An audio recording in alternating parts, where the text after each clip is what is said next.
Welcome to the BK Show podcast. This is episode number 26, and this is actually going to be the final episode of the year that was 2020. And you might be asking why. There's still a couple of weeks left in the year. Well, I put out an awesome episode over Thanksgiving thinking, hey, people will have more free time and they'll have more time to listen to this episode. And I was wrong.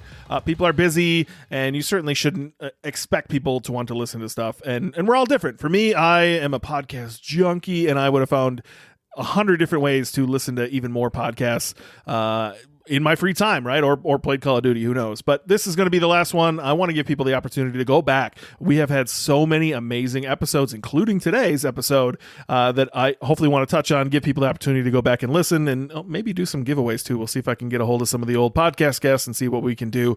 So this will be the last one of 2020. I'm going to take a couple weeks off, and we will come back January 5th.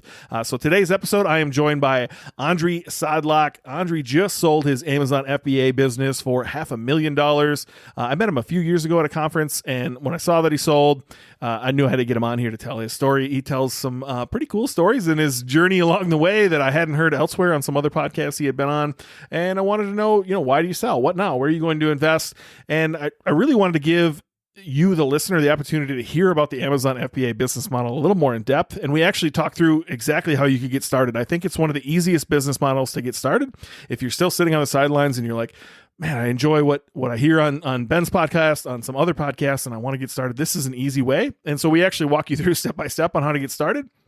And then I think you'll be inspired by Andri's journey, and selling for $500,000 is pretty cool. And so I think you'll hear the excitement in his voice. Look, I don't want to hold you up too much. I do want to just say one more time, this is the last episode of 2020. Thank you so much. I'm going to do something in the outro here to say thank you. And so if you're one of those people that skips through some episodes, make sure you listen to the outro. I want to personally thank you for listening. But without further ado, let's jump into today's podcast.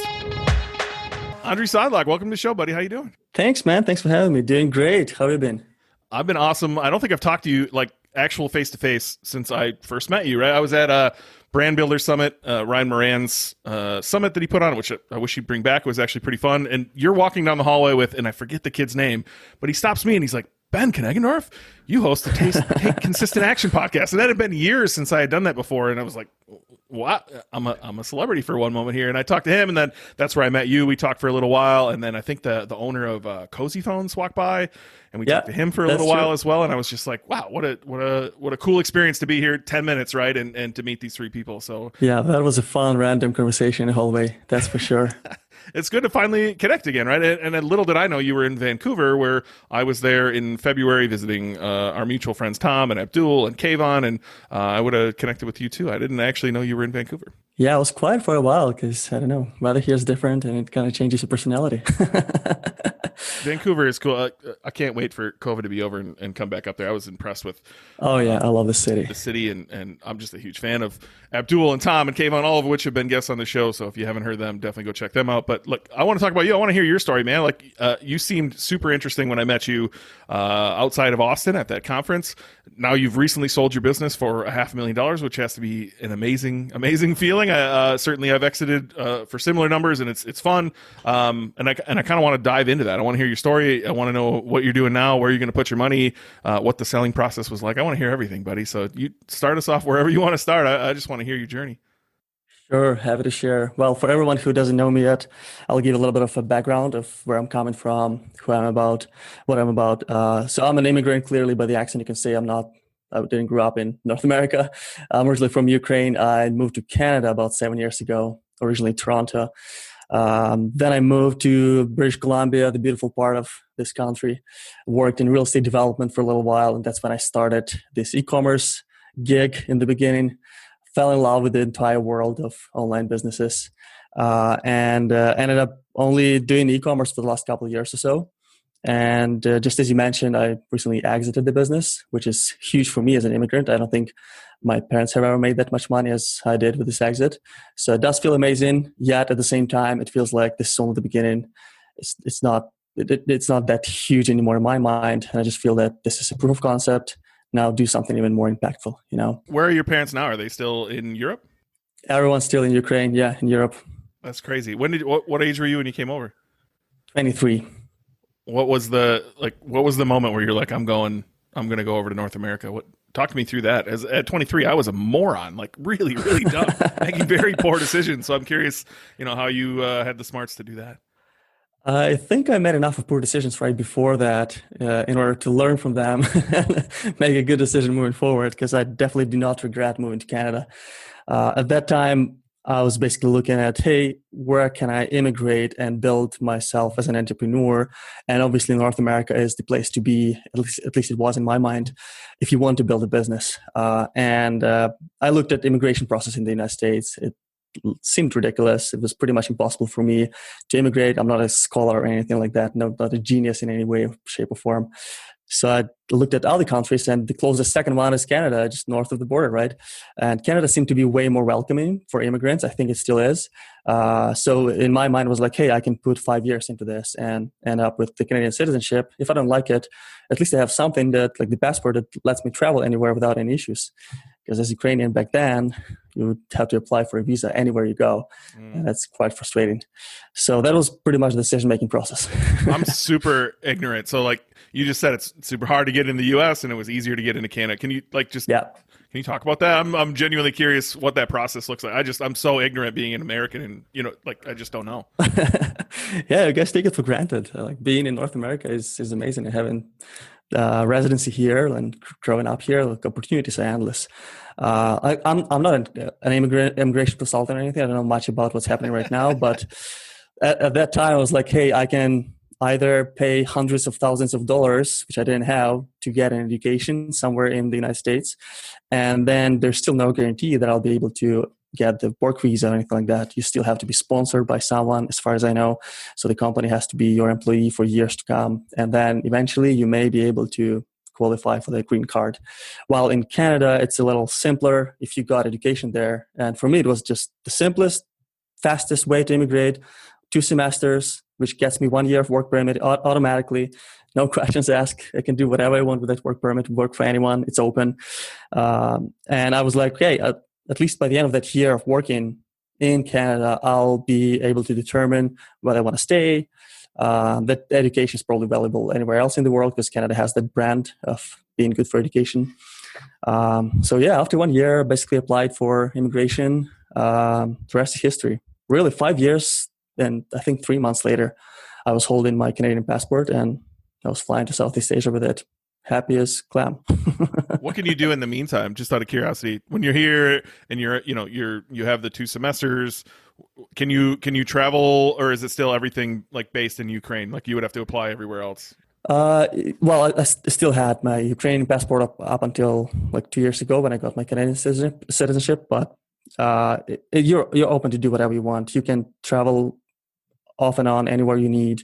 It's not like when you enter Canada, there's no way you can get back. Like it's fairly democratic that way, and you can work for anyone. And as long as you qualify, you collect these points to immigrate to Canada, you're good. And you collect points by knowing English, by having work experience locally, and in your home country too. Education, and if education is Canadian, you get a lot more points than anywhere else. So that's how they incentivize people to invest in their kids' education. And then somebody, let's say 23-year-old, comes over, pays for the education, and he's ready to pay taxes moving forward. No social services paid for them up until that point, right? So that's quite a smart model in my opinion. So were you a Canadian citizen when I met you in Austin, or was that a process you had to go through to be able to come to that conference? I think I was still permanent resident, so not a Canadian passport holder, most likely. I'm pretty sure I was still in the process of applying and stuff like that. So yeah, it's not that hard. Was it a nightmare to get to Austin then at that point? Not anymore, because if you're already in Canada, it's easy to get the United States visa because you have some ties with Canada. Like Americans look at people from Canada differently, even though I still had Ukrainian passport. So it's already easier when you're here in Canada. That's for sure. You immigrate to Canada. That's awesome. Thanks for explaining that, because I'm super. I have no idea how the process works. But cool, you're in Canada, and like, what sparks your interest to go from 2 semesters in school to like starting something online? I think you were a real estate person in between there, right? Yes. Yeah, my last corporate job was in real estate development, so not an agent, but more like business side of construction. Well, yeah, my original job, very first job in Toronto was in logistics, but it was more like customer service. And I wanted that kind of experience because it was uncomfortable. I had to learn local culture, how to speak, how to ask questions, how to convince them to go with your service versus somebody else's. So that was super instrumental. My salary was funny. I think it was like 35K Canadian. But I was happy as clam because that seemed like a lot of money at that point. But I learned a lot, and I always knew that I wanted to get into real business and logistics. It was like actually luxury relocations. It didn't really feel right to me, knowing my interest. Like I studied architecture back home. My parents were in retail businesses, so I knew I had to get into something more exciting than that. So I was applying for jobs in real estate because I knew that there's money there, and I also wanted to be in British Columbia, which made it a little more difficult. But I was committed to getting a job in British Columbia on the west side. And I was fortunate to find something like that. So I found the job remotely. They basically invited me for interview. They liked me, I liked them. A few months later, they sent me the offer. So I moved. It was in the middle of the winter, February, I believe, when we were moving. So I just packed everything to my Jetta and we drove all the way from Toronto to Cologne after like 5 days. That's a haul. That's crazy. But where's the spark for like e-commerce, right? Like you're in the real estate thing. You're in Vancouver, which I have to assume is booming at that time. There's just a lot going on there. And so like, where's the spark to say I want to do something different? Yeah, so it was Kelowna first, like a small retirement community compared to Vancouver. Still a nice place, wineries and stuff. Lifestyle is amazing. But I quickly learned doing that real estate development job that it's always going to require me to trade my time for money. And I don't have that location independence that I was dreaming about. Like the main goal of me moving to Canada was to be free and be anywhere I wanted at any time, right? And with that job, I was like, oh, these North American people are weird. They have like 2 weeks vacation, maybe 3 weeks if you're good and you've been with the company for a few years. It's crazy. Like I want my freedom, right? And I started looking into options, what I can actually do that allows me to travel and have more vacation and have that freedoms that basically anyone really wants. And for me, it works through people. Like any big shift in my life usually comes through people I meet. And that was not exception. I talked to someone who was successful with a Facebook marketing agency. They connected me with somebody who was already doing the Amazon FBA game. And that person was able to explain, hey, here's what I do. This is real. That's how it works.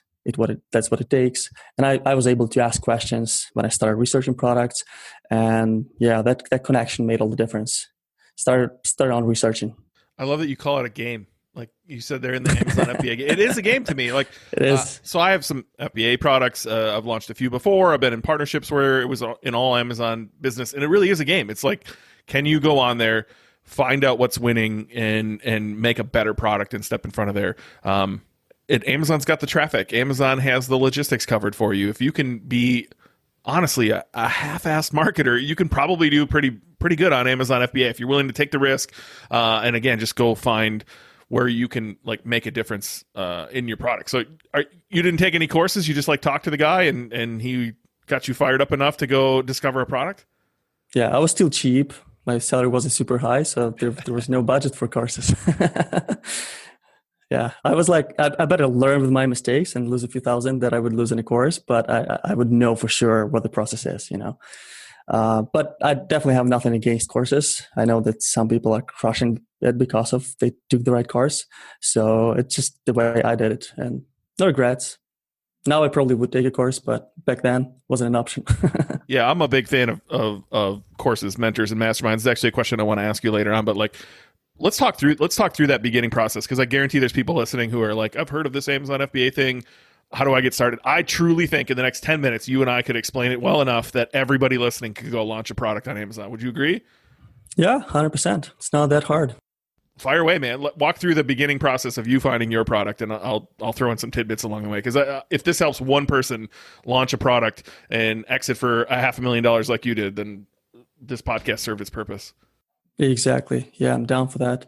Well, so you have to start with researching products, and research entails basically estimating how much demand there is and whether there's enough supply and whether you can improve the existing competition and make something better. That was my thinking, because I didn't want just to sell a Me Too product, something that's already existing. And you just found a way to source it. Didn't feel like I'm adding value that way. So I was looking for something where I can make a difference. And there are some plugins, like a lot of Amazon sellers use them daily. Stuff like Helium 10, Jungle Scout, what's the other one? Viral Launch, that can scrape some information, a lot of data from Amazon.com and give you a very good idea of what the numbers are like. So you can basically see how much revenues different products collect on daily or monthly basis. And then you can look how many reviews they have, and you can read all of these reviews, and then you can see whether people are generally happy, and you can see whether it's easy to compete with in that market with that specific niche. So I was looking at about 100 products that way, like day in and day out for months. And I narrowed it down to 50, then I narrowed it down to top 10, and then I narrowed it down to top 3 that seemed to be like the best opportunity right now to enter there and make a difference. And within those 3, my product, which was scratch off maps, seemed like the only one I could easily stand out with and make a difference. I looked at the competition. They were looking like shit, honestly, and all made in China, super low quality, super cheap. The margins were healthy. So I was like, okay, with my design background, I can actually make this way better. And given I'm a perfectionist overall, like I know myself, I'm not going to sell something that's not perfect. I can make it much better quality-wise too, package it well, and be real and open. And because I have that experience traveling, be relatable, and build a community around this. And that was my goal. I wanted to build a brand right off the bat. I actually built a Facebook community for travelers even before I had the product ready, because I wanted it to be more like a movement, more like a group of like-minded people than just a product. You know? All right, I got a million things I want to poke holes in that. Number one, Go ahead. So did you use Jungle Scout, Viral Launch, any of those tools to like do your research? Did. Which one did you use? I think back then it was Jungle Scout. Okay. So I've literally never used a tool. This might sound crazy, but there's a manual way to do it too, right? Like you can go, start digging into, I like to look at products I know a little bit, right? So I'll start digging into products I know. You can see at about halfway down the page is the Amazon bestsellers rank. You're going to want to use the top level category, not the middle category that they're in or subcategories. Then you can go to FBAtoolkit.com, go to that category, type in their number. You're going to see their sales per day. You can go back to Google, type in Amazon FBA calculator, pull the BSR from that product, put it in the calculator, and you'll kind of see the profit they're making, right? And then do the math yourself. So Jungle Scout makes this way, way easier. I'm kind of a cheapo sometimes, and that's where I cheaped out. I just didn't buy those tools. So everything I've ever launched, I didn't use those tools. I just kind of looked at trends and did the numbers. And then again, like you said, you found 100 products that fit this criteria. I think anybody listening can go find 100 products that fit this criteria of like, it sells well, there's not a lot of competition, the reviews are low, and the reviews are bad, right? Like, so can you walk us through how you went from 100 down to 3, and then how you went from 3 to 1? Is there specifics that stand out in your mind of like why you threw some out the window and why you kept some and how it got narrowed down?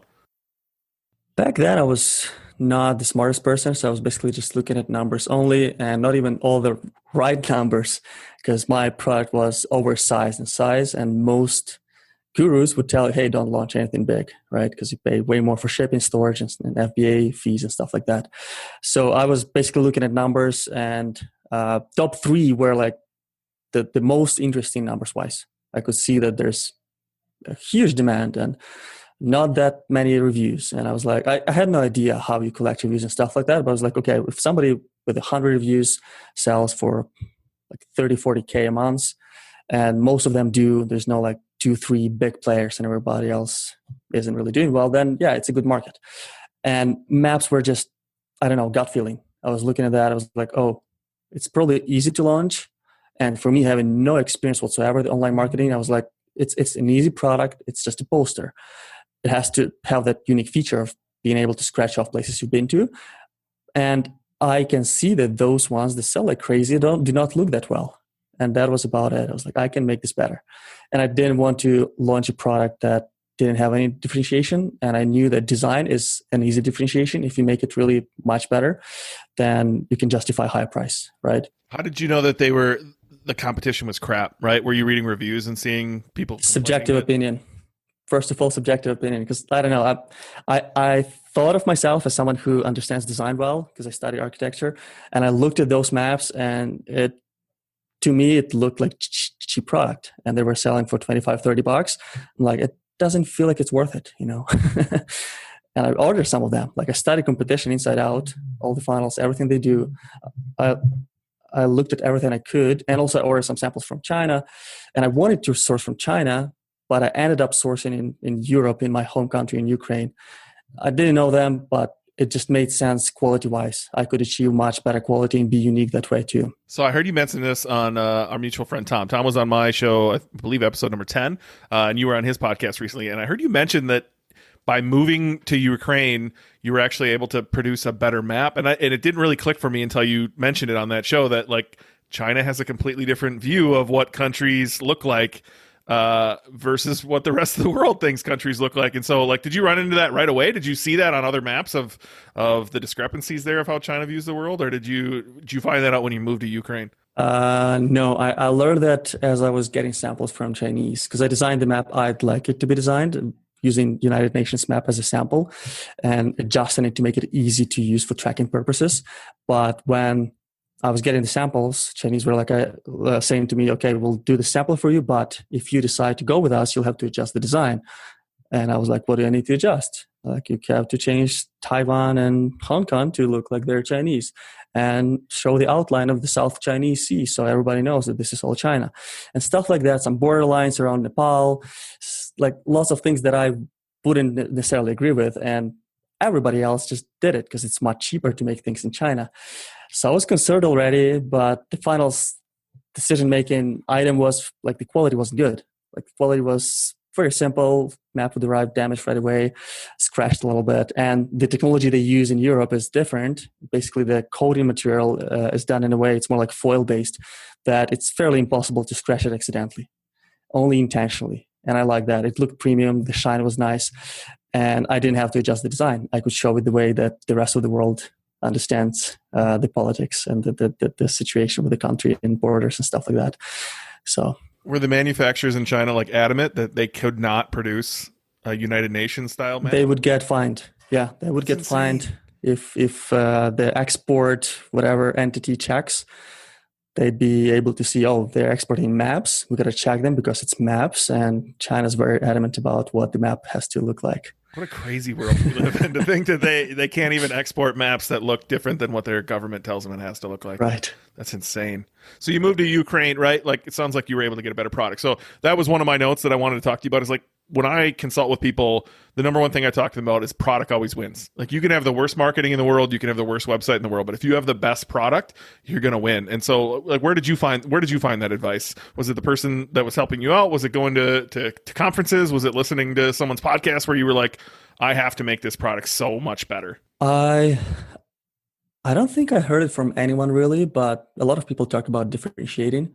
And I knew like if I make this the best possible product for myself, for my own standards, somebody else will like it too, right? And like, I don't know, maybe it's my background in architecture that tells me, hey, you can't design shit. You have to be on purpose. Form follows function, and the look matters. Like I definitely believe that the surrounding you're in, even like it's your home, it matters to how you perform on a daily basis.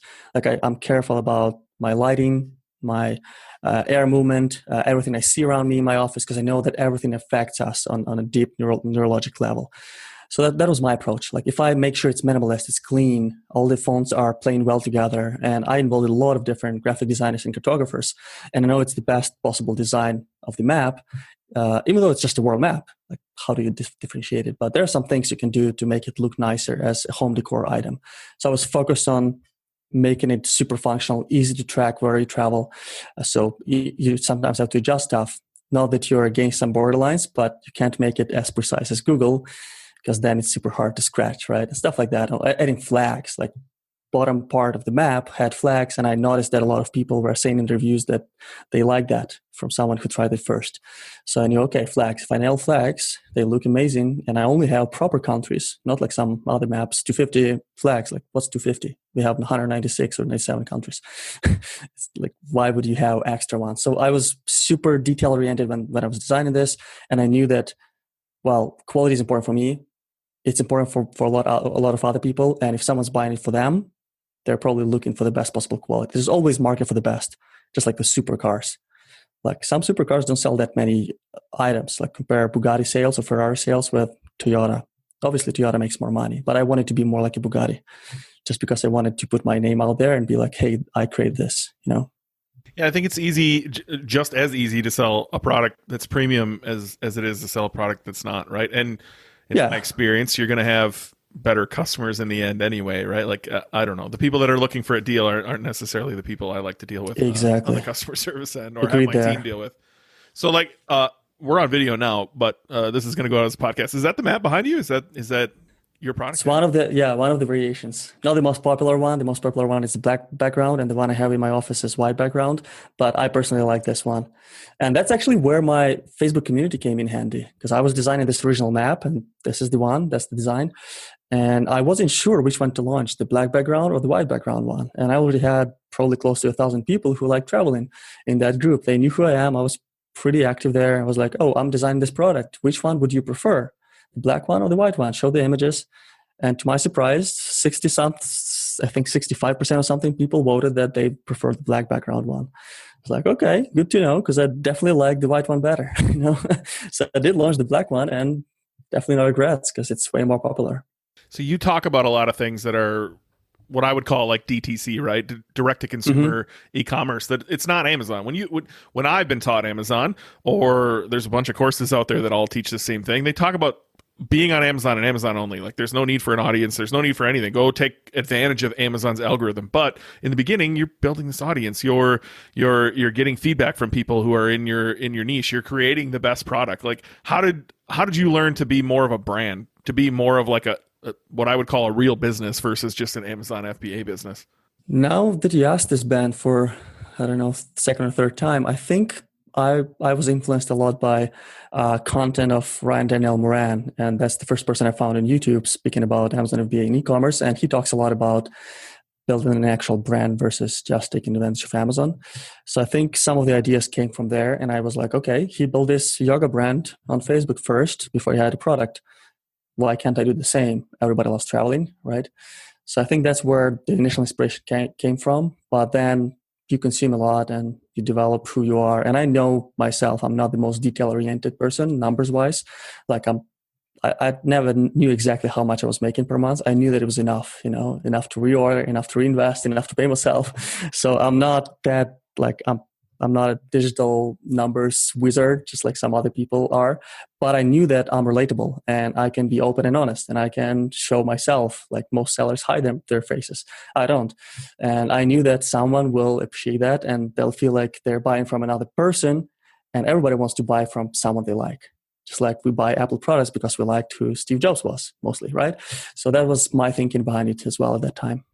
How did you do it? Like, how do you build an audience in a Facebook group about travel? You have no products to offer. You have no info products to offer. How do you get the first 100 people to step into this group and talk to you about traveling? My own friends who like traveling. That's how we start. And then I was part of a lot of other travel groups. Was pretty active there too. And some people are, to this day, they're my friends, either real because I met them or through Facebook, that I was fairly well connected at that point that I could invite them to the group. And if they're active in other groups, they're probably going to be active in my group too, right? So that was how I started. And anyone I could invite to the group that was interested in traveling would be in there. That's how we started. And then later on, like people look at the numbers. Let's say my first buyers of the product, they'd be joining the group. They see, oh, it's already like 1,000 people in the group. So it's probably a significant group. May be able to get some travel advice, some recommendations, some stuff to let's say I'm looking for some hiking gear. There's already some audience that can help me, right? So it becomes easier as the more people you have in that community, for sure. Well, I think it's a real advantage. Like we kind of skipped over the actual launching part of like getting the product, from Ukraine to Amazon. I think honestly, it's not too hard. Sign up for Seller Central, get it into Amazon, build your listing, which hit your keywords right. Copyright well, have great images, and hit your keywords in the title, and you're probably going to be doing just fine on Amazon. But building an audience behind there is like jet fuel behind it, right? So like kudos to you, or kudos to Ryan Moran if he's the one that like convinced you to do that. But I would imagine that that was a huge boost of like getting your first initial sales, getting the algorithm churning on Amazon, and then, you know, having people to talk to, like you said, that can tell you the black background is better than the white background. Yeah, that was super instrumental for sure, because it's hard and lonely to launch something the old school Amazon way without having the ability to talk to your customers. To me, it was much more fun, even going through some struggles that I had along the way when I had that support network, people who knew who I am, what this product is about, that I'm the one who created it, you know. And I was super helpful, not only when it comes to my product, I was helping people to get the most when they travel to Berlin, for example, you know, because I've been there, right? And they could see that care, that I wanted to grow the community and make it like a super friendly, nice place to be. And I think it goes a long way, because then you launch a new product and you can be like, hey, I'm working on this map of the United States. What is important to you? Is this, or this the most important to you on this map? And then you get the real feedback from Americans for travel, right? Yeah, I love working with people who are like, it's them. The business is them. That this is you. You're a traveler. You want someone who wants to travel the world. And so talking to other people like you is just easy, right? And then just, you know, it's like building an extended friend group and then offering products to that group based on the advice they give you. You talked about struggles in there, right? So I'm sure you launched and then 2 months later you sold for $500,000. I'm sure that's how it went, but there was probably a lot of years between there, right? Yeah, looking back, it seems easy, right? I would assume that you remember some struggle, but you probably remember not being super hard. But like, talk through some of the struggles. Talk through, like, it's never rosy. There's always pitfalls. That's the way just life is, right? It's up and down and up and down. And so what were some of the struggles along the way before you exited for $500,000? Totally. So it was, to address the question about the timeline, it was 3 years in the making. And I would still be happy if I still kept the business. Right now, it's making much better numbers than it used to before I sold it. But no regrets there. So the biggest struggles, actually, there's a story that I like to share, because it's the biggest struggle I had in the business. It was 2018, so less than a year before I launched. I launched in December 2017. 2018, I remember crossing 20K a month. And to me, as a corporate employee, it was like, whew, something's working. That's amazing. I celebrated it with my wife in a Greek restaurant, and I'm still working this 9-to-5 job. Then about 2-3 weeks later, I suddenly started receiving 1-2-star reviews and a lot of emails, like more than average that I would ever receive from customers. And people were saying, hey, I can't scratch this map. And I was looking at these emails and reviews. I was like, how come? It's like all of a sudden it's impossible. And if they can't scratch it, that's a huge issue. It's a scratch off map, right? So I looked into the issue further. I asked some friends in the States to order the map and test it and tell me what they think, if there's a real issue. And some of them were fine. Some of them were really hard to scratch. So I was like, okay, I keep receiving these 1-2-star reviews. And, you know, with Amazon, if you get them, it's forever. Like it's dangerous. And the rate it was going with was scary. So basically I had to make a decision to recall all of the inventory from all of the warehouses and be out of stock and fix it. So all of it went to a 3PL warehouse in New York. Some local people there inspected everything for me. They recorded videos, went through my spec sheet and told me what wasn't done well. And unfortunately, at the time, I wasn't the smartest seller. I didn't have a proper inspection process in place. So there was an issue. Like 10 to 15% of inventory had issues, like people couldn't scratch the map properly. It was too hard.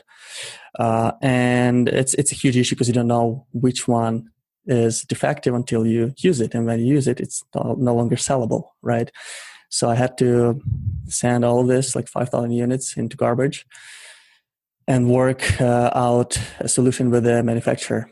And unfortunately, the manufacturer at the time, not the one I sold the business with, but that manufacturer didn't fully take responsibility for the issue.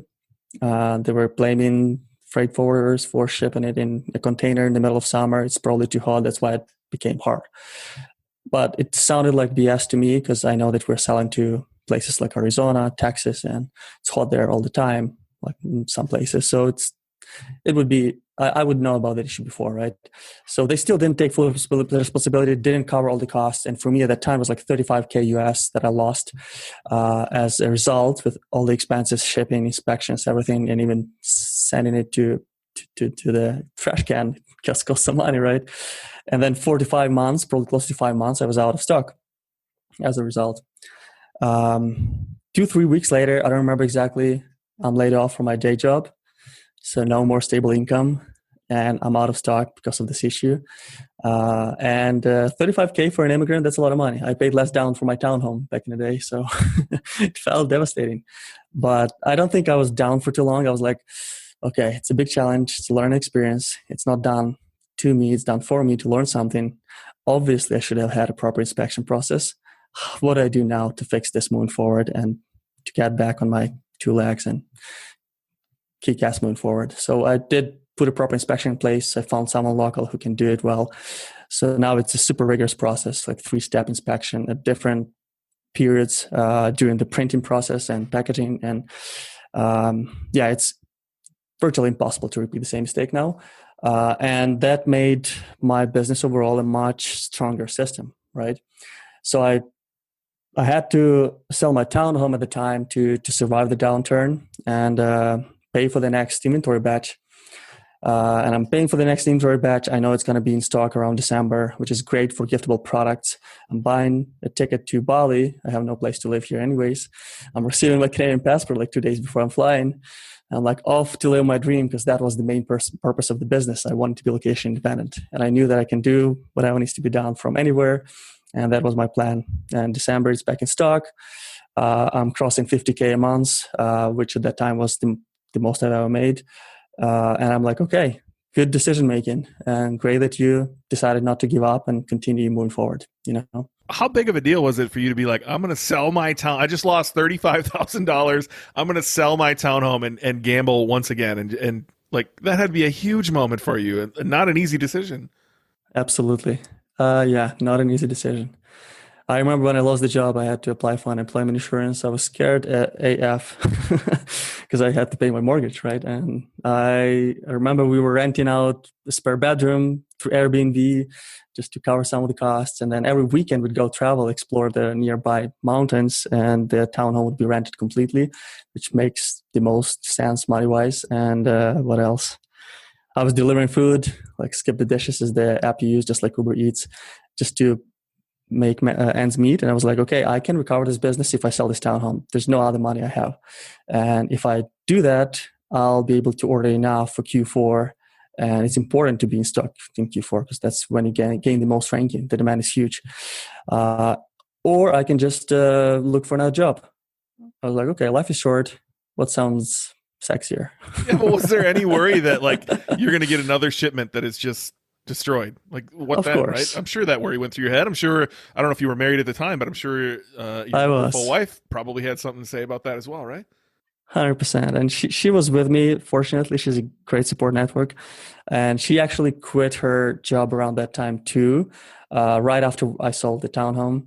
And that was a big dream of hers to see the Everest Base Camp. She's like, I'm not going to wait any longer. I feel like life is passing by. I'm flying to Nepal. I'm like, okay, that makes sense. We'll meet on Bali. I'll fix some things here. I'll make sure the order's on the way. I'll join you there.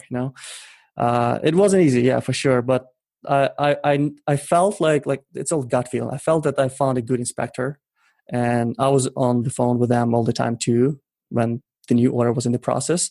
So I knew that the new process ensures that we cannot pick up order with any deficiencies whatsoever. Yeah, but in hindsight, this all sounds amazing, right? In hindsight, it sounds like it worked out perfectly. But think about like the fact that you lost $35,000, you were out of stock for 5 months, you sold your townhome to try to make this right. Your wife flies to Nepal to go to Everest Base Camp, and you're like, screw it, I'm going to Bali as well. We'll just make this work. And it did. It all worked out. Like, how fortuitous is that? But my goodness, that had to be an insane year. 100%. That was a fun year. But sometimes, man, you have to believe that it's going to work out. Yeah, because it's a great story, right? And at the end of the day, what's the worst that can happen? You'll have a great story. That's the worst that can happen. And there are two kinds of failures that I think it's from Jeff Bezos. He says there's experimental failure and there's operational failure. So if you're trying something new and you're doing something for the first time and you're failing, that's awesome. Celebrate it, learn your lessons, and move on, because next thing you do is going to be better, right? But if you've been doing this for a while and now there's a failure, like if I have this same issue now with the product, if I were to keep the business, that's an operational failure. Bad on me. Like I'm just being lazy, you know. But that time I qualified that as experimental failure, and it did work out because I had a strong belief and I was doing everything I could have. And when I do everything I could to fix it and to make it work, usually it works out eventually. Well, that's an amazing story. Thank you for sharing that. That's incredible. Certainly there's, struggles with Amazon that are going to happen. Yours sounds crazy. I went through something recently. Look, I've been around the game long enough to hear people saying my listing got shut down or this happened or XYZ happened. And I was fortunate enough, knock on wood, that none of that happened to me until recently. And it only takes, one person complaining in the right way for Amazon to shut you down and make you prove yourself innocent, right? And so that's a process. I sell on Chewy as well as on Amazon. Chewy doesn't respect my MAP pricing as much as I'd like them to. So the moment they adjust, Amazon takes my buy box away, and then I have to yell at Chewy and then yell at Amazon to bring my buy box back. I recently shipped 2 pallets on an Amazon trailer, LTL. They lost the trailer for 4.5 months in the heat of summer, which destroyed my fish oil products, right? Then they reimbursed me. They gave me what it would have sold for, and I was like, yeah, that was really nice. Then they found the trailer, took the reimbursement back, just took it right out of my account, and then tried to sell like products that were bad, right? And so I had to close the listing. I had to pull both pallets back out, destroy them, pay to destroy them, and then I wrote a nice, kindly written letter to Jeff at Amazon.com, and it's currently being researched. Hopefully one of Jeff's assistants sees that clearly this wasn't my fault, but there's a lot of headaches. I hope I someday have the story that you do, that my wife's at Everest Base Camp and I'm in Bali and we're all celebrating. But wow, there's no shortage of struggles. There's no shortage of ups and downs, but it doesn't matter whether you're at a job. It doesn't matter whether you're an entrepreneur. It doesn't matter what you're doing. Like, this is how life goes. And so I love that you chose your path through this. There's going to be ups and downs either way, but why not live the life you want to live in the process? And amazing that you sold your townhome, that your wife goes to Everest, that you're in Bali, and you're living this travel lifestyle that you're selling. Like, your story is so phenomenal. And man, what a crazy little adventure you just shared there. Like, that's crazy. Thanks, Ben. Yeah, as you said, I also have love-hate relationship with Amazon. I feel like it's the easiest platform to launch in the e-commerce world, generally speaking. But the amount of struggles you have to go through just because of the way it's built, just because the customer is their first priority, not the seller, it's frustrating. And that's probably why my big dream now is, when I get into the next business, it's not going to depend on Amazon only. I obviously know the platform. I know how to do it properly, but I'd like to have a proper brand, and any brand we know and we respect doesn't depend on one platform. It's a standalone brand. It has their own home, their own website, and a raving list of fans. I love that you say Amazon cares about the customer and not the seller. And when I step back and think about that, number one, they do, right? Like, they'll take care of the customer no matter what. But don't you think they would take less customer service and take better care of their customer if they took care of the seller, right? If they got rid of all the Chinese sellers, if they got rid of all the shit that's on, there's so much garbage on Amazon being sold, and people think that they're buying something amazing. Most people I talk to have no idea that you or me or Joe Bag of Donuts in Ohio is selling them the product. They think it's Amazon, which means they can respect it. They have no clue. And so I really get frustrated in that part. Like, I totally understand they're a business. They have to put in a gazillion SOPs, and that's why, my listing gets shut down when somebody emails in something that's wrong. They have to do what they have to do, right? They have to have processes in place. But truly, if they cared about the customer, they would care about the seller who would take care of the customers, right? Capitalism is about serving your customer. And so exactly, we should be their customer. They should serve us, who in turn would serve them. And I think it would make everything easier. Oh, yeah, absolutely. I couldn't agree with you more on that. It's just like when you run a business, you take care of your employees, then they take care of the customers. So you don't have to prioritize, as the business owner, you don't have to prioritize your customers directly, but you have to prioritize your company culture. And if everyone's happy in their workplace, usually they do a really good job, right? Same with Amazon. I would agree that if they took a better care with sellers and treat them fairly, that would be a totally different situation for us and for everybody. Everyone would benefit. It's a win-win-win. But I don't know. It's probably just too big of a company to make that change that easy at this point. And for me, I just look at it, hey, can I control this? No. So focus on what you can control, It still is the wild, wild west, right? Like, there's so much opportunity there for anybody to dream up anything. It's likely selling on Amazon. You could likely create something better and create a brand behind it. a huge opportunity, and they're probably going to figure it out in time, right? It's still early considering they've only been around for less than a decade, right? Of really doing this. Really, the internet, the way we know it, has only been around for a decade, right? It feels like our entire lives have been this way, but they definitely have not been the way we know them now. Very true. Yeah, I think better times are coming. And e-commerce is really in its infancy, right? COVID kind of pushed us ahead, I think, 5-10 years. But if you actually sit down and look at the percentages of how much is bought online versus how much is bought in store, I think most people would be shocked. They assume a lot's bought online, but it's still such a fraction of a percentage of where all commerce happens. Oh, 100%. When I was starting off, I think the number was like 1% to 2% of everything sold was sold online. And I was like, oh, wow, it seems like I'm buying at least half of everything I buy online. So it means that there's still a lot of opportunity because there's so many benefits, So it definitely is still in its infancy, and Amazon's just leading the way. It doesn't mean it's going to be the only player. And I feel like in the future, brands that get acquired for high multiples will be real brands, not just a general store that has a huge amount of listings on Amazon.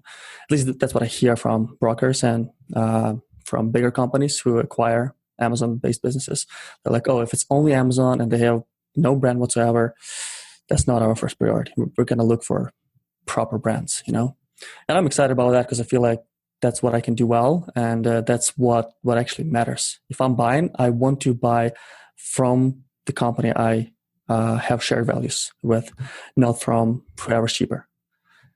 Yeah, and it's easier to serve someone just like you, Well, I love the segue that you're creating for me here, because I want to talk about your exit, right? So I'm going to guess that you went to Bali and your wife met you there after she went to base camp, and it all worked out, right? Because you sold for $500,000. I'm sure there was a little bit of a journey there, but you sold, and I do want to dive into that process. So I've been through it. I've sold a couple. I've exited some partnerships. I've sold with both of the companies I think that you tried to sell with. And so, look, I don't want to rip anybody, but I would love to talk about your experience. I'd love to talk about my experience. And there's a difference there. I was shocked when you said you liked the company that I said I didn't really care with selling with. So what was that process like? Like, I'm sure long before you decided to sell, you probably had some things to think about of like, how do I make this actually more enticing to the market? For sure. And I encourage everyone who thinks of selling in the future to start that planning process at least like a year in advance, because there's a lot of preparation that needs to be done prior to listing your business for sale. And that's what I did. I basically called a few brokerages and I was like, what's the process like? What do I need to do? And here's my goal.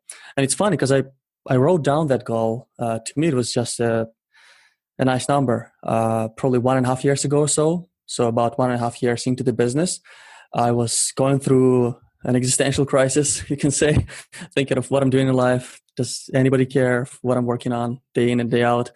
Okay, if I exit and I sell it for at least $500,000, it's going to mean that I've created something of value. So I wrote it down. My hand was shaking, like $500,000. That's a lot of money for an immigrant like me. And then I forgot about it. I kept working on the business.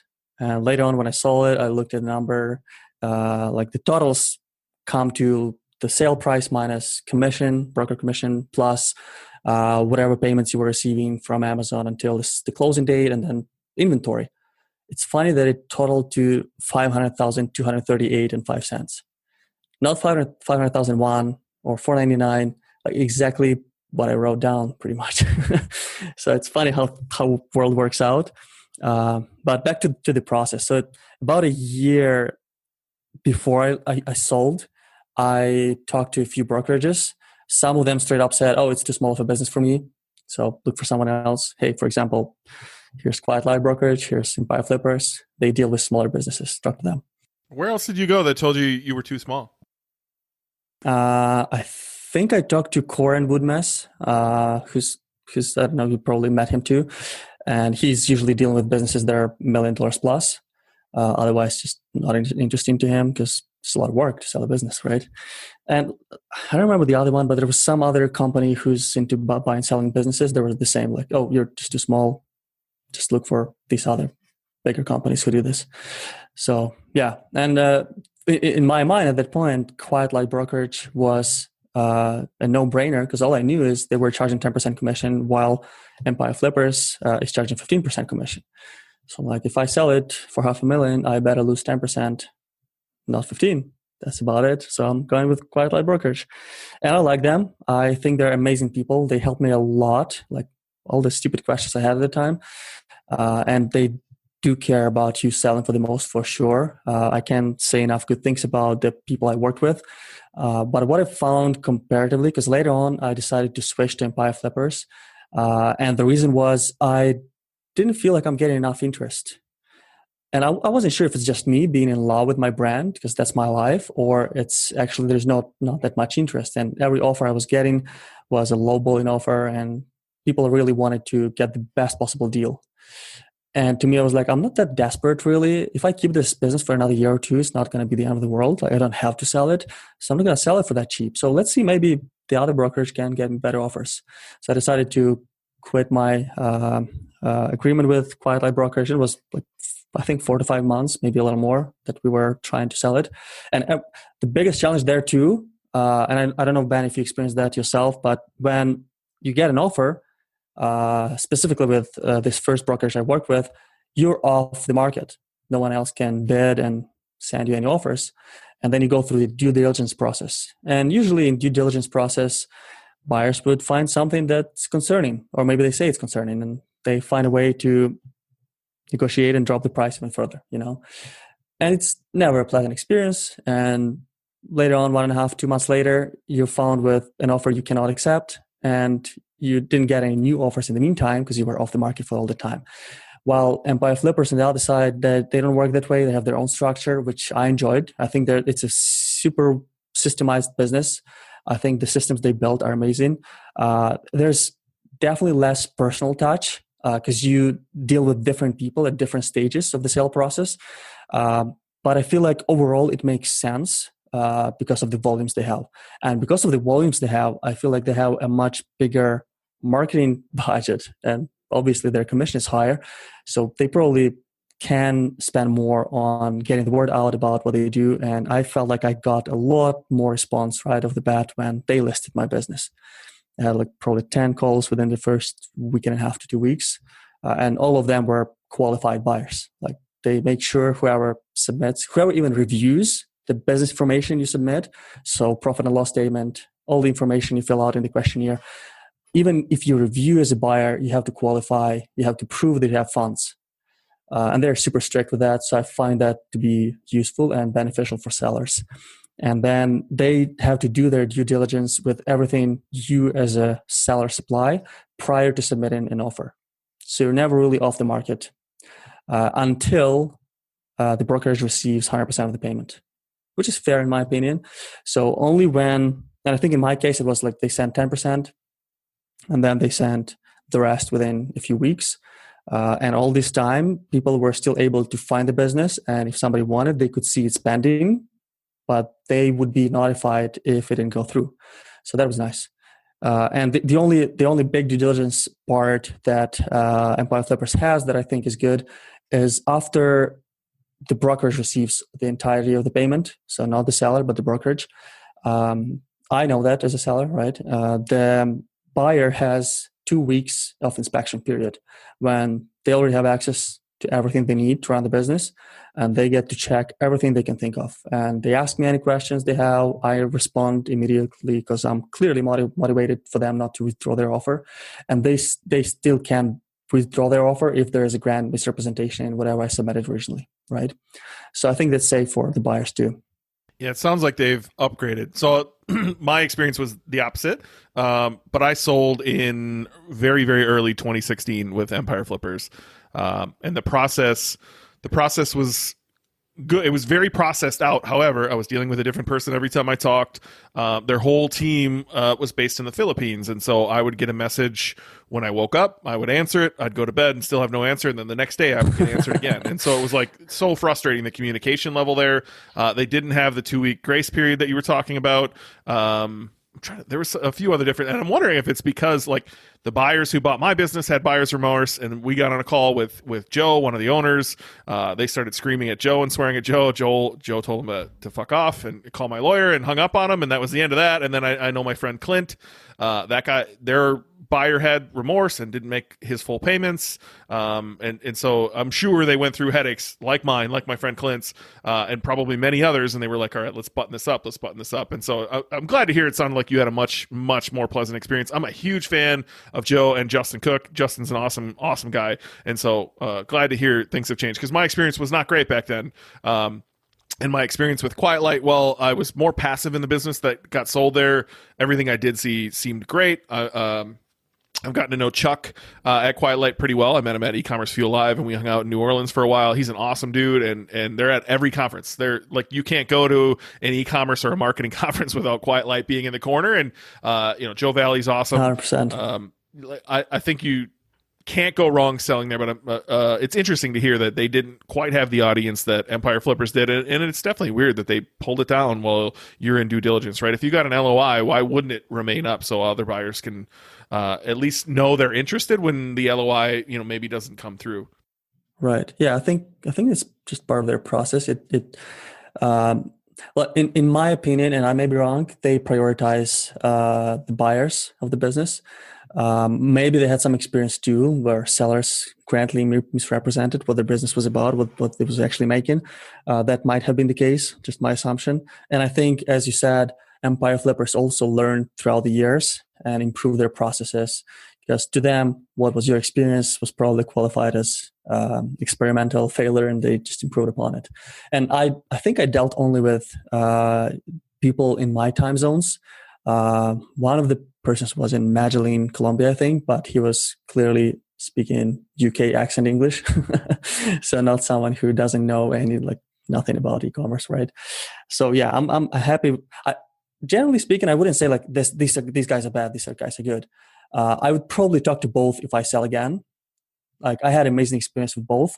It's just, looking at the results, I had a lot more interest right off the bat when I listed with the Empire Flippers. And my assumption is just they have a huge pool of buyers and probably a little more reach. But I don't know that for sure. And I actually ended up in a bidding war too, which was nice.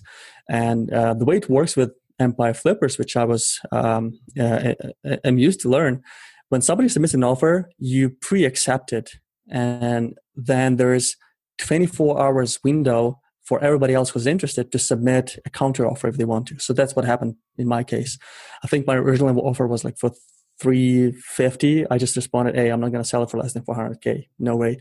They're like, okay, here's $380. And I was already at the stage in my mind, like, okay, it's the only offer I have. So I pre-accepted it. At that moment, their system sends out notifications to everybody who was on call with me interviewing me for the business sale, and somebody else submitted $419. And the other person didn't counter that new offer. I was like, okay, amazing. And within 24 hours, you have a much better offer, right? And I'm glad it turned out that well, because the person who actually bought the business is someone I'm confident will grow it. And that was also important to me. Like, I want to see this grow. I want to see it develop, and I want it to be a multi-million-dollar business in the next few years. And I feel like I've built an amazing foundation for that, but I just wasn't the right person to continue growing that baby, So yeah, that was my experience. And if anyone's looking to sell, I'm happy to answer any of your questions and even introduce you to my person at Empire Flippers if there's a need.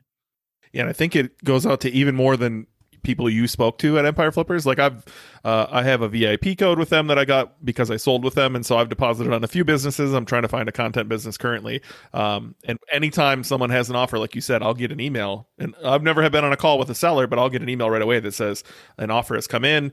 You have 24 hours to come in at a full price offer, and if you do, you'll take the lead, for lack of better words. And so I do kind of like that process, that it's almost gamifying the process and forcing urgency. Absolutely. Yeah, man, seriously, congratulations on making the sale. Like, it had to be a wonderful day.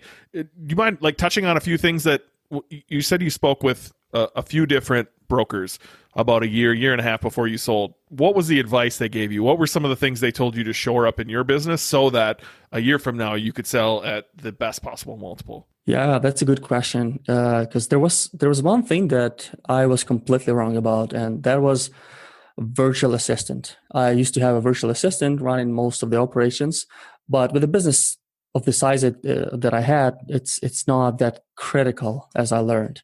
And I thought for the buyer, it's pretty much a must. They need to buy a business with a virtual assistant who knows how to run all the systems, And I was approaching it from more like, hey, how do I make this as passive as possible? While when I talk to these brokerages who are selling the businesses, they're like, okay, let me look at the numbers. Okay, you're introducing like $500 extra expenses in a month. How necessary is this? How much time would you spend if you were to run this business yourself completely? I was like, well, it's still within like 5 to 10 hours, unless I'm launching new products, and I didn't plan to. So he's like, oh, 5 to 10 hours, that's nothing. That's what buyers expect to put in, probably even more. If it's more than 30, 40, they'd probably be looking for a virtual assistant. If you have one, it's definitely beneficial, especially for someone who doesn't know how Amazon works and how to run e-commerce businesses. So I'd rather get rid of that extra expense if it's not that necessary. I was like, okay, that's smart, because trailing 12 months can look much better now for the profits, and your multiple is based on your profits. So that was good advice at that point. And I did definitely learn that it's not that much work. And I was easily running it myself, and I was confident when I was explaining that in the interviews too. So that was one of the things. And obviously, how to put your books in order. And as I mentioned, I'm not the best with numbers. I didn't have proper books ready. So the last 8 to 9 months before the sale, I improved the order with the books and everything for the buyer to check stuff dramatically. Like it was super clean. Before it was like, oh, there's some of my expenses, they're not really related to the business. I can explain that, but these are only the business. This is another business idea that I was trying. No, it has to be clean. It has to be easy to understand, and it has to be easy to correlate with your bank statements if they ever ask. And usually buyers ask to see if there's anything you're hiding, Do they ask you to be in accrual or in cash accounting? I know, like, you're in Canada, right? But in America, love them or hate them, Donald Trump allowed you to write off your inventory when you bought it rather than when it's sold, right? So that's the difference. Like cash accounting, you can go buy inventory, write it off immediately. Accrual, you have to wait till it sells, right? This is why e-commerce businesses look like they're rich and they have $0 to show because they have so much inventory, right? It's a super cash intensive business for sure. So for taxes, I do show cash accounting option of it, but for the sale, all of them said it has to be accrual. Were you there already, or did you have to backdate and figure out accrual? I had to backdate it, yes. So I'm glad I started early. Yeah, it doesn't sound like a fun. I just went through that myself, so I was curious. Like, it's not a fun process to go through to backdate and figure all that out. So you sold. Number one, I want to ask you why. Why did you sell, right? Like you already said the business has gone farther than it did. You had to know, moving into quarter four, it was going to have a wonderful, wonderful experience in quarter four. I would assume COVID already made your business bump up a little bit. And so Q4 COVID had to be appealing to you to not sell. So why sell? What was the timing and where what's next? I still question myself whether it was the best timing, but I usually rely on my gut feeling, and I just felt, okay, it's the right time to sell. Probably has more to do with my personal passion to the business and what I'd like to do with my life than with the performance of the business, because it was growing like crazy. The last few months, it was always up, up, up. Every month I would update my P&L, my valuation would go up, and I was like, maybe I shouldn't sell it yet. Maybe I should wait until I have December numbers. Like a year ago, December, it was 150K in a month in revenue. I already have almost as much in November. Like looking back at it now, December is going to be much better this year. So it's going to potentially be closer to $1 million business if I sell it in a year from now, right? But I was like, okay, you're not really creating much there anymore. And you excel when you create stuff. You better get into something where you can create, where you can be stupid again and learn new things and get uncomfortable. Because I was very comfortable the last year, and it's not a good place to be if you still want to grow. And like I just turned 30. I still have a good few years to learn and fail and grow, and that's what I'd like to do. I want to challenge myself again, because honestly, again, it doesn't feel like it's a huge achievement anymore. It did feel when I set it as a goal, but now I'm like, okay, it's just a proof of concept. What do you want to do now where you can actually make a huge positive damage? Something scalable, something impactful, something that's going to change people's lives much better than a nice home decor item, And yeah, that was the thought process. Just gut feeling, basically. For me, the times that I've sold, so I've exited a few businesses, the moment you're paid, you're happy for like a minute. Yeah. You like truly at 1 minute, you're like, yes. And you feel like you hit a finish line, and then immediately, for me at least, it was, oh, now what? Right. And I immediately felt my back against the wall. I immediately felt like, oh shit, what do I do now? And so how did you handle those emotions? It sounds like it was the same. Like, how did you handle those emotions? And like, did you have a chance to celebrate before it was already, on to the next thing, the scatterbrain entrepreneurs that we are? Yeah, I haven't started anything really, but I'm looking into many things. So this time now is basically me celebrating, and I'm definitely filled with gratitude, because where I'm at, even though it's not where I think I should be, it's completely different life than what I thought I have in the future as a kid, So I'm taking some time to reflect, and I'm taking it slow with a new business for sure. Starting journaling again, which is super helpful to put my thoughts in order. And I talk to a lot of people just like you and others in the space to gain some of their shared experience and make my future moves smarter and more long-term. Because my next business is not something I'd like just to put together and sell as soon as possible. I'd like to build something that I can connect my personal legacy to, and know that I'm doing something important. And every day I'm making this world a better place in a way, even in a small way. But I want to feel that, hey, this is not just a map. I'm actually changing people's lives. And I know it sounds super fancy when I say that, but because I have such a high standard now with that little exit, I feel like it's achievable as long as I keep searching for it, And for me, it's important to have fulfillment every day from what I do, because if I don't like who I serve, who I deal with, the kind of customers I have, or the products, it's easy to give up. I probably would have given up if the product I was launching and having issues with in 2018 wasn't something that was an extension of myself. If it is, like, do you imagine Elon Musk giving up on SpaceX or Tesla? Like, no way. It's going to work out. And I'm trying to find that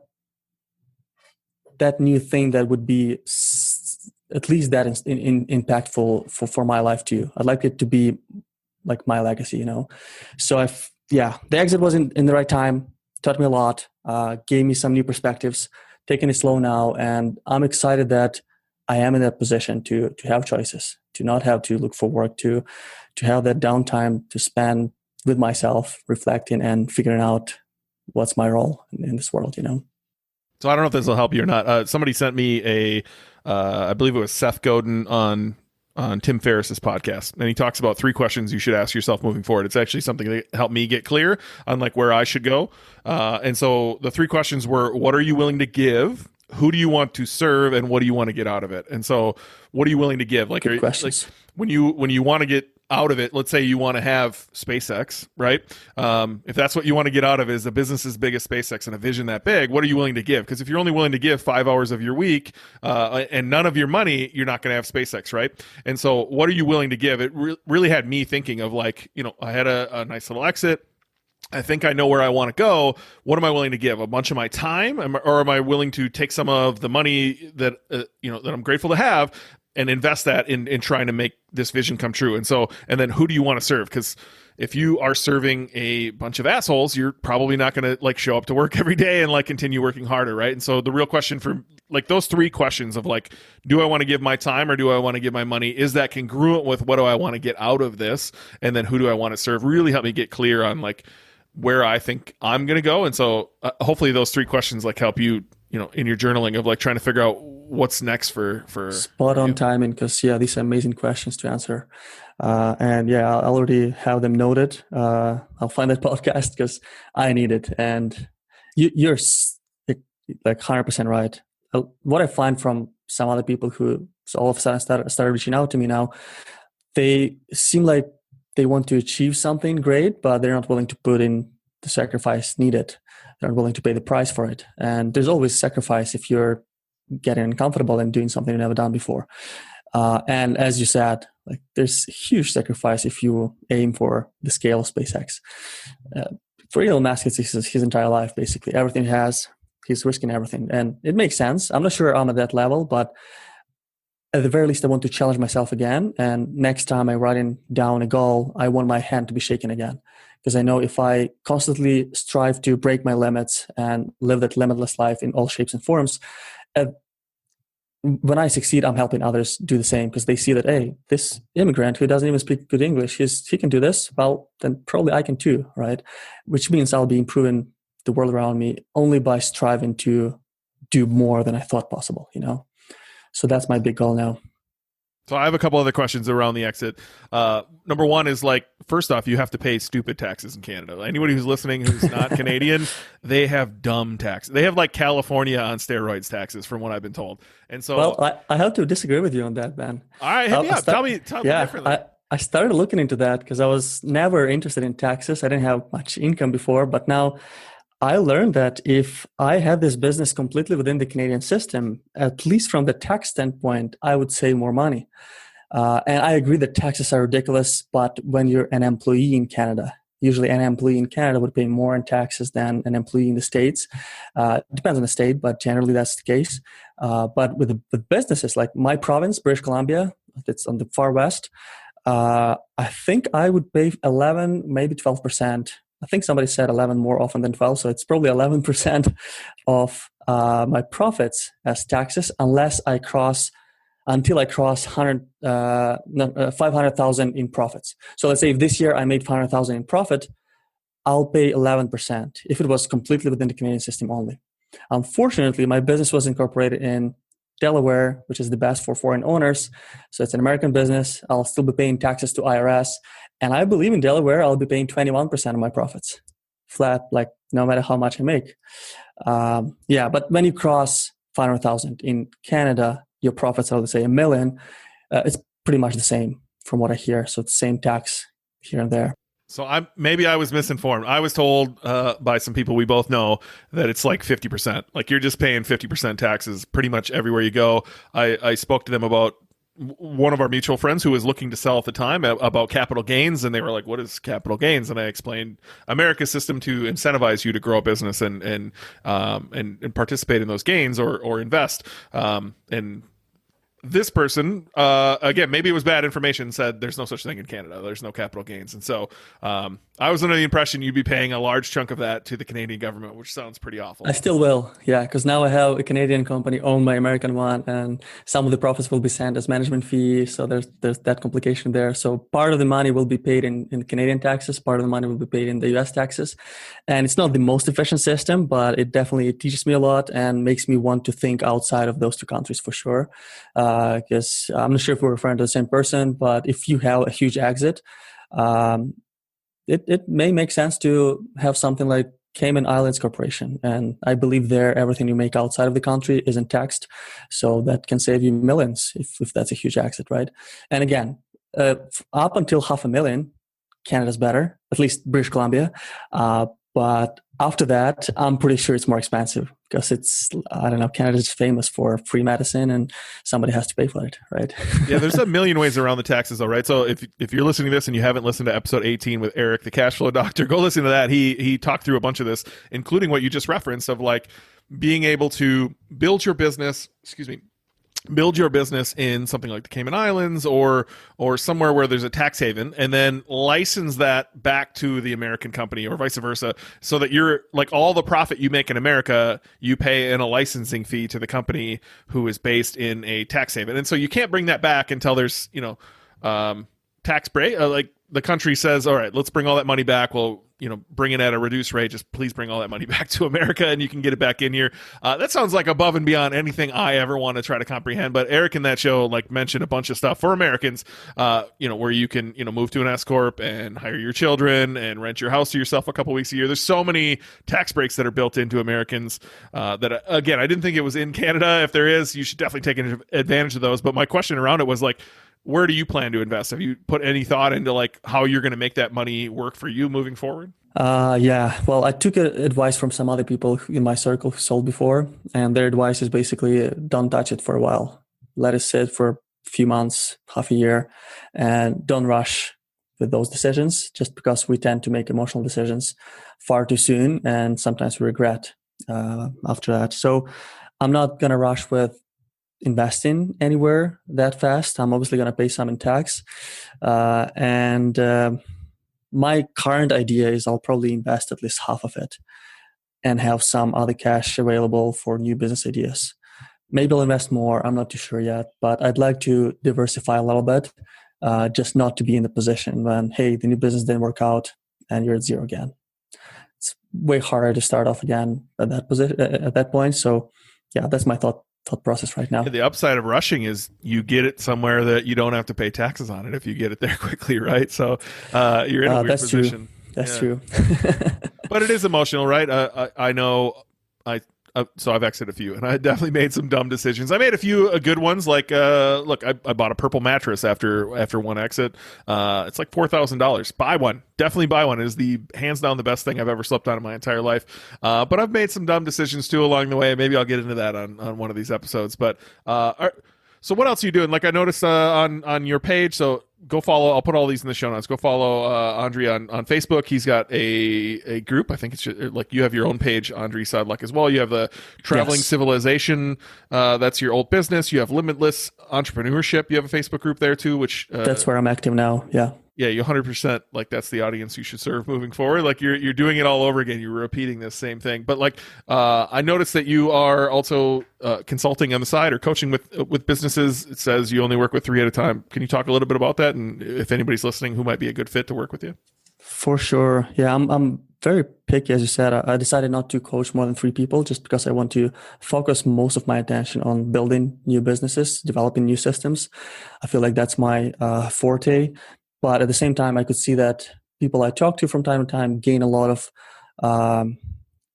useful resources, energy and mindset tricks. And some of my resources I've been using, some connections and stuff that help them propel super fast and grow their business.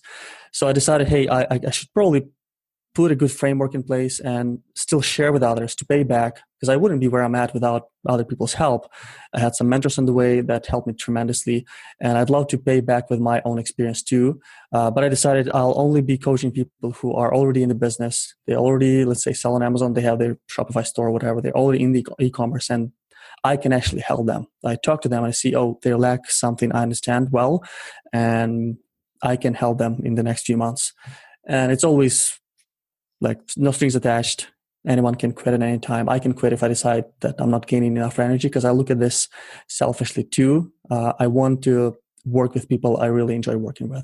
And I know that if I will have that constant interaction with someone who's crushing it, like they do everything possible, then I'll be more like them, because it becomes my immediate surrounding, my immediate circle, right? So yeah, these are my criteria. And I currently have 2 people I kind of work with fairly closely.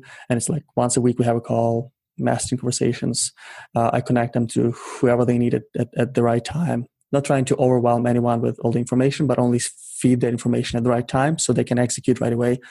And I could see that they grow fairly fast compared to how I was starting off. So that makes me fulfilled with what I do there.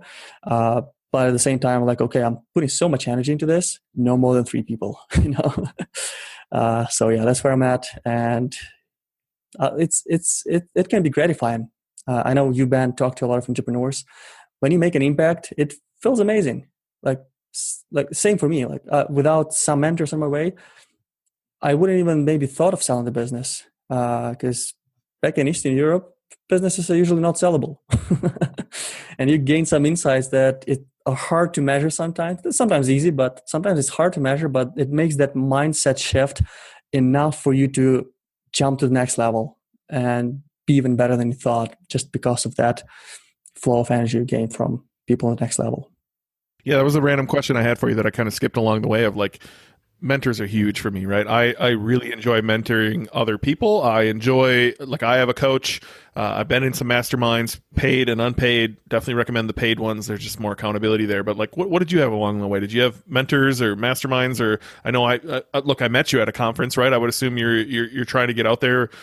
Did you ever join any? Did you join Ryan Moran's back room when you were there? Like, what has helped you along the way? Yeah, well, first when I was starting off and the cash was tight, I made sure I just consume everything I can find for free. And I agree with you, it's not the most effective way, because there's no accountability. You're not that motivated to execute on it. It's just, oh, nice information. It's better than Netflix, But I quickly figured that if I have someone who holds my hand and doesn't let me find excuses, I'm going to move much faster. And if I pay them for that mentorship, it's going to be well worth it because now I make more money. In business, it's very straightforward. And I hired a mentor, I think it was 2019, early 2019, who recently exited his partnership, but he was in the supplement niche, local here, no regrets whatsoever. He put some great systems in place for me. Not that he did anything for me, but he made sure I do run my business properly. Then I had another mentor who I met on the CapCon, another amazing person. Didn't really pay him directly, was fortunate that way, but I made sure I paid back in any possible way I could think of, just to give back for what he helped me with. So both of these people have made huge improvements in the way I approach business. And I also put in place another system. I call it just a mastermind, and it's me and 3 other people around the same level with their Amazon FBA businesses. And we have an accountability system with money. So if you set a goal on our weekly call, we set goals. If you set a goal, you don't achieve it by the next week when we have the next goal. You send $50 to your favorite charity. If you didn't achieve that goal another week, so 2 weeks from the original date set, then you send $100 to that charity, and then you double it every time. So obviously there's huge motivation to achieve your goals on weekly basis, but also we made sure that the goals are proper, and that's what friends are for. They're like asking proper questions. Hey, why do you think you need to work on this? What are you aiming for? What are your goals for this year? Stuff like that. And you try to reverse engineer what their vision is, and we help each other to set smart goals and actually achieve them. And if there's some roadblock on the way, we're all around the same level. Like, we're basically best friends. We help each other go through those roadblocks and still achieve the goal. So these systems were detrimental to my success, if you can call it success. And that's something I'd like to continue doing. The mastermind is going to continue. Maybe I'll join some other ones. Maybe I'll join some paid ones. And obviously all the conferences are well worth it. And I definitely miss going and meeting people in person. That's for sure. Because I feel like it's more than just information. To me, it's seeing the real person who's doing something you'd like to be doing or living the kind of life you'd like to be living. They have insights that are hard to put into words. It's more like energy flow, in my opinion. So yeah, that matters. Well, look, you've done some cool things. I know you got some cool stuff to share with anybody who's willing enough to be a mentee and learn from you. So what's the best way for someone to reach out to you, whether they want to, be a mentee or whether they just want to join your groups? What's the best way to reach you? 100%. Well, I'm fairly active on social media, and I plan to be more active on YouTube as well, about to post my video about the exit. So follow me there. You don't have to buy my mentorship. I'm never going to sell hard on that. But if you feel like whatever I share is useful, just follow me on YouTube, Facebook, Instagram. It's just my name, Andri Sadlak. It's AndriSadlak. The Facebook group is more like me sharing my journey. So anything I learn, anyone I talk to, I try to post my insights there as often as possible so other people can benefit from my experiences too. But if you want to schedule a call, there's a link in my Instagram or Facebook. You can schedule it. We can chat and see if there's a fit. If there is a fit and I don't have 3 people already, then I'd be happy to help someone crush it with their goals. Well, it was great catching up. It was good to see you again. And I appreciate you coming on and sharing your story, buddy. Thank you, man. And hopefully this is helpful to somebody. And yeah, let's make our dreams come true. Well, thanks so much for Andri for coming on the show. Normally I'd let the music play. I'm actually going to let it fade out right here just so I can take 2 seconds and say thank you so much. For all of you that have listened to one episode or all 26 episodes that I've put out in 2020, thank you from the bottom of my heart. This episode embodies what I'm trying to do. I hope it was inspiring to you. I hope 2021 is the year you, the listener, decide to set bigger goals, to go after what you want in life, to be truly happy for whatever that means for you. Andri clearly laid it all on the line and chased after it, and it worked out for him. And sometimes it doesn't, but most of the time it does. And it might not work out the way you think it's going to work out, but it's definitely going to work out. Everything always works out. And so I challenge you, go after your dreams. And if you aren't inspired, go back and listen to any of the other 25 other episodes that I put out this year. People from all different industries doing what they love and living the life they dreamed of. And I wish that for all of you. I wish that for everybody I work with. I wish that for everybody I meet. I'm truly living my best life. I've never been happier. E-commerce has changed the game for me. It has changed my life. It has allowed me financial freedom. It has allowed me to find the life I want to live, the woman I want to be with. Truly, I wish that for all of you, whatever that means for you. It might be completely different than what I have, but I wish that for all of you. So if you haven't listened to any of the other episodes and you've been thinking about it, you've got a few weeks to catch up before I come back. Again, I'm going to try to hop on my Facebook page or my Instagram and try to connect with some of these old guests and see if I can give something away. I still have a couple books from Justin Christensen. I still haven't given away the backpack from the episode with High Speed Daddy Craig Rizzoli, and so I'll give that away over the next couple weeks. But I'll try to do something cool. Either way, there's been so many amazing episodes that I would encourage all of you to go back and listen to, and just zipping through there. Kayvon, what an amazing story for the first episode of the show. What an amazing story. Definitely check that out. Number 2, Brian Angel, who will be the first show when I come back from this break. We have ended our partnership. There's a little teaser, and we talk through the whole thing and the ups and downs along the way when we come back. But go listen to his story, episode number 2. Get prepped for that new episode. My friend Bree, episode number 3 was amazing. And so I don't even need to go through these. Maybe I'll hop on and do a little bonus episode and walk through why all of these are amazing. But some of my favorites, hands down, Kayvon, number 1. If you haven't listened to episode number 1, go listen to episode number 1 with Kayvon. Number 4 with TJ was a 3-hour episode, but it was amazing. Number 7 with Taylor Holiday, the story of Kalo rings, amazing. Jordan Samuel from Evo Hemp, just hearing what it takes to sell hemp and CBD right now doesn't sound like a whole lot of fun, but they're a huge company and they're having a lot of fun. Look, there's so many episodes. I'll touch on some. If you aren't following me on Facebook, go follow the BK Show on Facebook. Go follow the BK Show on Instagram or wherever you want to follow me. Send me a DM. Tell me what episode was your favorite. I'll be in touch with you guys over the holidays here. I wish you the best for the rest of the year, and we're going to come back strong. I promised myself I would do 52 episodes of this show, and I'm going to do it, so expect 26 more right out of the gates in 2021. I have some amazing guests lined up. I finally got out of my own way and asked some people on that should have been on a long time ago, and so I'm happy to bring those to you. I have very exciting things moving forward as well in my own life, and so I'll be sharing those on my personal profiles as well as on the BK Show. And so I look forward to what 2021 is going to bring. And I'm just thankful for each and every one of you for being around this year and listening to every episode you have and sharing it with your friends and leaving reviews and everything that you've done for me. I hope I've been able to give back to you in entertainment value at a bare minimum, if not some nuggets for your business, if not inspiration. Just thank you, all of you, so much. And I can't wait to see all of you in the first Wednesday of 2021.